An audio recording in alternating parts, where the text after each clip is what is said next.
All right, friends, welcome to Mining Positivity with PJ.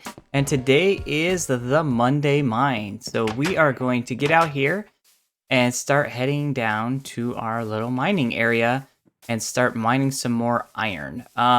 Starting next week, we'll start looking for some other resources, but we still need a lot of iron. And I also still need to come in here and change all of this out for actual like steps and kind of break apart some of these blocks so I'm not just smacking my head against here every time we're walking up and down here, because that will get really annoying.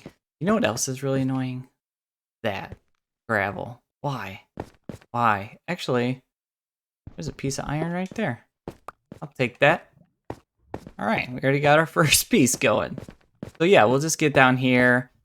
We'll go mining for some positivity, and we'll also just go actual mining here. So we'll go ahead and continue down this strip. I know at some point we like hit a cave system last time we were down here, I believe.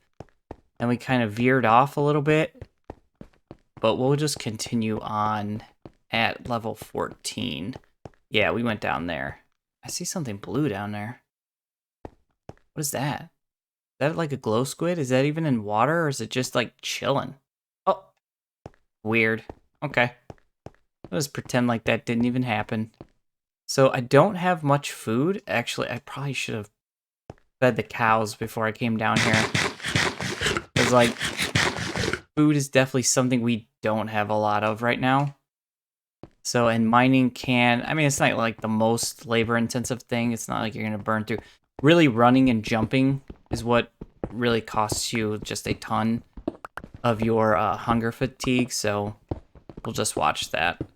But yeah, we'll just keep mining through here and see if we can find some coal and see if we can get a bunch of iron. Because we definitely don't want to move back to regular picks anymore. It's iron or nothing at this point. So we're going to need a lot more of it. And thankfully, I'm already seeing some. So this is good. This is good. And I'm hoping, too, that we're going to find a few more little cave systems as we go through here. So, well, this is a nice big iron deposit right here. Don't mind if I do. There's even, oh, this is getting better. This is like an iron vein. I haven't actually seen one of these new veins. Apparently, you could be mining and you'll start seeing a bunch of tuff, which is a new block type. And then all of a sudden, there'll just be tons of a particular resource. I feel like this is just a different way to get to where we just were down there. But since we're here, we'll take this gold. Why not? Take it. We'll take it. I don't know. Is this new?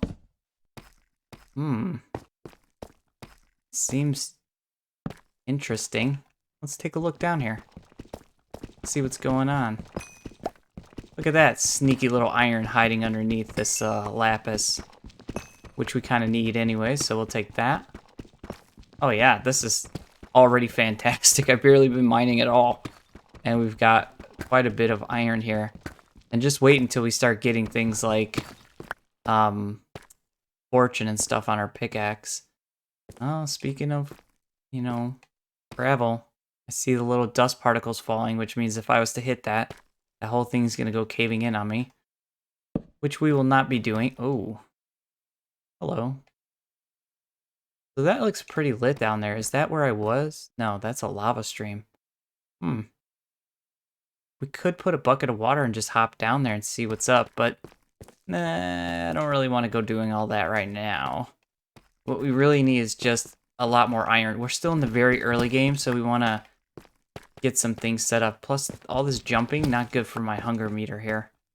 So, oh, we got some redstone there. We'll definitely take that. I think this might be the first of the redstone.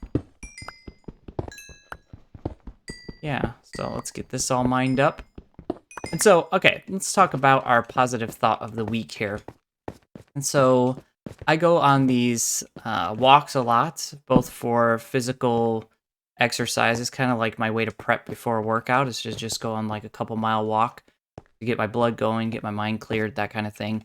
And while I'm doing that, though, I usually have voice memos. And so that's where a lot of these mining positivity thoughts come from, is while I'm on these walks, I'll be thinking about something. I'll be like, actually, that's a good point, and like I should bring that up in one of the videos. And so that kind of is where I get the inspiration for a lot of these things. And today's thought is no different. It definitely came from a walk that I was out on. And what I was thinking about were animals. So, like, when they're first born, and insects too, I guess. But, like, a lot of animals in nature, when they're first born, they're pretty much ready to go. Some of them come out and within 48 hours are hunting for their own food and things like that. Like, it's kind of really crazy and impressive how quickly animals, certain ones, can be so self-sufficient right away. And so I was thinking about that, and I was just thinking about the different kind of animals I've seen growing up, and I'm really into cats, and when kittens are born, they're kind of flopping around, falling over themselves, and trying to get some milk from their mom and things like that. But they are able to like meow pretty well, and they can kind of move around and do some basic play and things like that, after a couple days. And so, oh, it's getting all kinds of weird. But it doesn't take long before they're up and ready to kind of go, is I guess the point. And so that got me thinking about people and how different we are from that. When we're born, we can't do anything, like literally anything. So if a human baby is born and the baby is just left, it will not survive. We're just not capable of surviving on our own like that. Ooh, that looks very interesting. Let's go down there. And so what we require is a lot of care, a lot of nurturing, a lot of people to help take care of us and raise us until we become self-sufficient. And at what point we actually become self-sufficient is very different for everyone, I think. You can live a long time, and maybe you learn how to go to the fridge and get your own stuff or something like that. But I mean, like, to be actually a full-on person able to understand the world around you and take care of yourself, it's almost never a thing. I mean, there are some people that, can get out there and just kind of live on their own and have no friends and all that stuff. And not super healthy, but, it happens. There are people like that. They're not super social and stuff. And so, but when we're born, it's, to me, kind of what I was thinking about when I was on this walk was that it's almost like from the very beginning of our lives, we're shown that we need people. Like, we need people to survive, to learn how to be people, to find kind of our place in the world around us. And so, unlike a lot of animals whose purpose is to basically just survive, humans have created a world in which survival is not necessarily just the goal. The goal is to be happy. And to find joy and to help other people achieve those things, to be happy and find joy and have purpose. And so, and our purpose is not sheerly in just existing. Like, oh, we're here. That's all the purpose we need. That's not how we are as people. We're looking for something greater.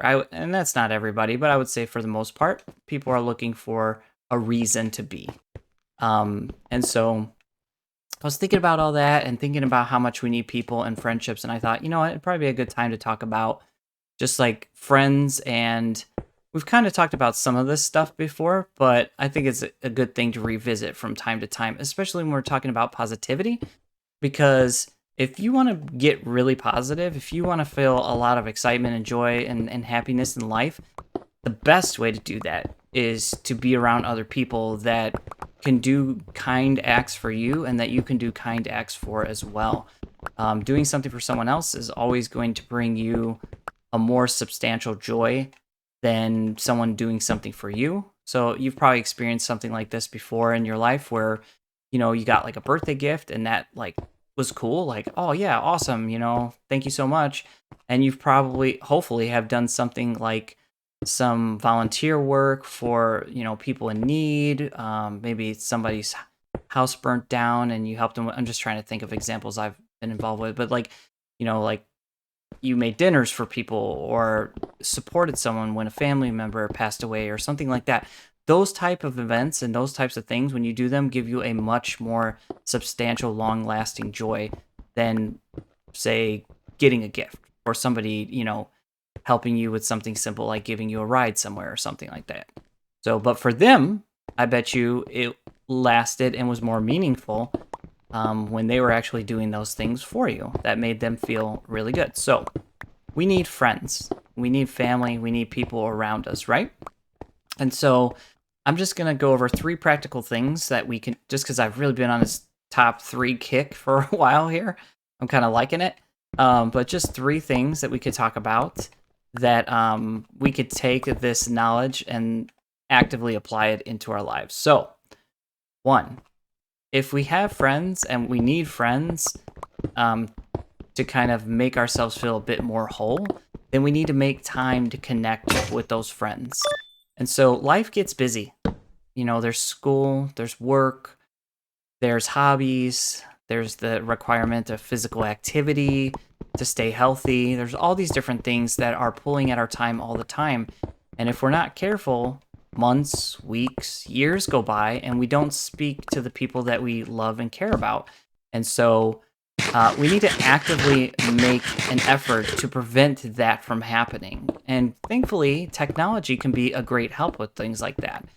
If you find yourself getting in this habit of, man, I get so busy and then I feel bad I haven't spoken to X, Y, and Z in so long, use technology to help you. Put reminders in your calendars that are automated, like, hey, reach out to this friend, every couple days or weeks or months or whatever it is, depending on what the friendship level is.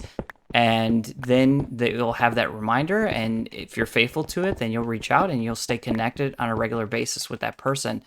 So if you find yourself forgetting a lot, that can be a really powerful tool that can help you with that. But being that person who reaches out, it's an important part because it's on both sides a lot of times in friendships. Like, you need both people kind of reaching out and saying like, hey, how you doing? Good, how are you? And then the conversation starts, and next thing you know, you guys are connecting as human beings do. But in the friendship, there is, like, a lot of times, at least with a lot of people, that kind of falls on one party, and it's not a matter of fair or unfair or anything like that. It's a matter of, do you value that friendship that's in your life? So be that person. Even don't even worry or consider about that other person being the one who needs to initiate something. Just take the initiative and initiate it, because you value that friendship and you want to connect. And so and then if both of you are doing something like that, well, then you guys are going to be connecting regularly, and it's going to be a very powerful relationship, whether that be a friendship or a relationship with a family member or something like that. We need to make some more torches here. Okay, there we go. And so, yes, make reminders to make a connection with them. The other thing is that, which brings us to our step 2, don't just be needy.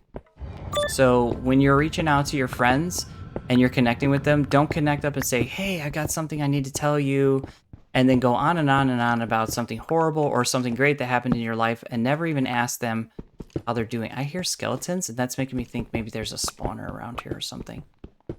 I'm just going to kick this way because it sounds like they're coming this way. But don't be the friend who's always just, calling and then talks for 2 hours about everything going on in their life, and there's like a minute left for their friend to talk about, the exciting things they have going on or the things that they need support with or help with. So just be conscious of that. Definitely not saying don't say anything and don't talk about, your needs too, but don't be that friend who's always just like, hey, here's all my stuff, let me unload on you, and then, oh, by the way, I'm out of time, we'll talk again soon. Don't be that either. I don't hear the skeletons anymore, so we'll just keep going this way. All right. So, and then that's going to bring us to our final point, which is the importance of physically connecting with people. And I don't know why I said final points. That's final point, but I'm over here mining and talking at the same time, which is my equivalent of chewing gum and walking, and yeah, it doesn't always work out. But yeah, make time to physically connect with people. That is probably one of the most crucial things in a friendship. Now, maybe you have friendships with people that are solely virtual. Like, you only ever talk online, or you only ever talk in group chats or something like that. That's different. And the world has presented opportunities for those type of friendships to exist in our life. However, I personally, and I could be wrong about this, but I personally believe that will never be a true substitute for all of your emotional needs. You need to physically connect with people, be in the room, looking at them face to face, hearing their voice, looking at their expressions and mannerisms when they talk. These are all important parts of our human psyche that need to be exercised and engaged with. And so make physical time to spend with your friends, where you guys can sit down, share a meal, or share a story, or both. That's an important thing, like especially when you're fostering friendships and stuff like that. And so the bottom line of all of this is just that we need people, but yeah, I think a lot of us know that. But we need to be the person, even if the other person's doing it too, but we need to be the person who's valuing the understanding of the fact that we need others by, again, making that effort to connect with them, to speak with them, to listen to them, to share with them, and to engage with them and foster and grow those friendships deeper and deeper any and every chance we get. Because at the end of the day, I feel like when our moment is up and our lives are wrapping up to the end of our stories, I don't think a lot of us are going to be sitting around going, man, I'm glad I worked so many hours at my job. Man, I'm glad I bought so many little trinkets and things. Man, I'm glad I spent so much time playing Minecraft or recording these YouTube videos. I think most of us are going to look back and go, man, I'm glad I had these people in my life. And those are the things I'm going to miss, is relationship, because that's what matters. That's what matters in life, in my opinion. That's just my opinion. And my opinion is not worth more than anybody else's out there. But to me, life is about relationships, friendships, and family, but physical connections with people, physical, emotional connections with people. I think that's what gives life its highest value. And man, we've gone really, really far down this mine shaft. We got quite a bit. We got 60. I was hoping to get like a stack, but I'm a little nervous that we're getting really, really low on food. And I don't want to get myself in a situation where I'm like starving, trying to get back. I don't think I even have any food back home. So I'm just going to go a little bit further here and see if I can just get a tiny bit more iron. While I'm doing that, I would love for you to leave a comment if you're watching this episode and let me know what you feel about relationships in your life. Do you feel that they hold the highest level of priority, or is that just one of the priorities in your life? And do you think there's something else that, should have been on this list of, making an effort to connect with others? I'd be curious to hear that. So yeah, drop me a line. Let me know. I can hear lava. So we're pretty high up for lava. So that's kind of weird. Oh, here we go. This should give me at least that stack of 64 I was hoping for. I don't think there's just going to be 2. No. That would be weird. Although, oh, okay. No, there's more. I was like, wow, we might get exactly at 64. But this is good. So our next mining adventure will definitely go for a different ore. I was thinking of doing diamond this week, but I was like, nah, we need some more iron pickaxes. So I wanted a decent amount of that. And also, we may have to mend some things until we can get like an enchantment table, start getting some mending books from fishing, or find some villagers we can trade with and stuff like that. We need to go to that village. We'll be doing that this week and kind of seeing what's up over there.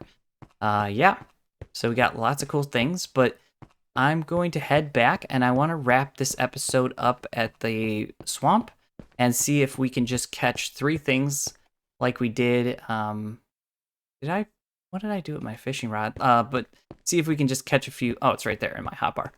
See if we can catch like 3 things and see if we get anything interesting, or if we can get a saddle, because I really want a horse, because it'd be nice to traverse like a huge amount of land, but not be running and eating up all my hunger meter. So yeah, that'd be cool. But let's go ahead and meet back up at base after I dump all this stuff off in a chest. All right, we got everything dropped off. And so we're just going to head over here and wrap this episode up by doing a little fishing. If you're new here, the Monday Mine episodes are shorter. We really just go after a positive thought of the week and maybe do something really small in an episode, but that's kind of it. And so we need to drop these sheep because that's like our only food source right now. And thankfully, there are a lot of sheep in this area. One other thing I'm going to be doing is like getting a lot of wood because I want to finish off the front part of the house and get that completed and up and running. But let's see what 3 things we can get today really quickly before we wrap up. All right, pufferfish number 1. Got just some raw salmon. Which salmon's actually one of my favorite type of fish to eat, so not complaining. And some raw cod. Okay, nothing like too terribly exciting, but still, we got a little bit of stuff that we will need later on, especially when we start like brewing potions and again like feeding some of the dolphins so that we can find like hidden treasure and things like that, which we'll be doing soon. But one of the things I was thinking about this, what type of wood do these trees give you? I think it's just oak, right? The swamp trees, they're just oak. Yeah. So we may wind up clearing out the swamp and making it like a flat swamp and getting these trees out of here because I need a bunch of oak anyways. And then once we get this all flattened out, this will be a great place to have like a bunch of mobs spawn. And we can just come through here and just like have a huge mob attacking area, which I think will be really helpful for us, especially until we can get like a spawner and have some way of getting consistent XP. So man, I wasn't kidding. Like there's a lot of sheep here. I don't know what it is about this area, but it spawns a lot of sheep. So, which is good because we definitely need this mutton right now. That's the only food that we've got. So, all right, guys, that's going to do it for today. Hoping to get out like 3, maybe 4 episodes this week, but we'll see how it goes. But until then, I can't wait to see you guys again on the next episode of Mining Positivity. Bye, friends.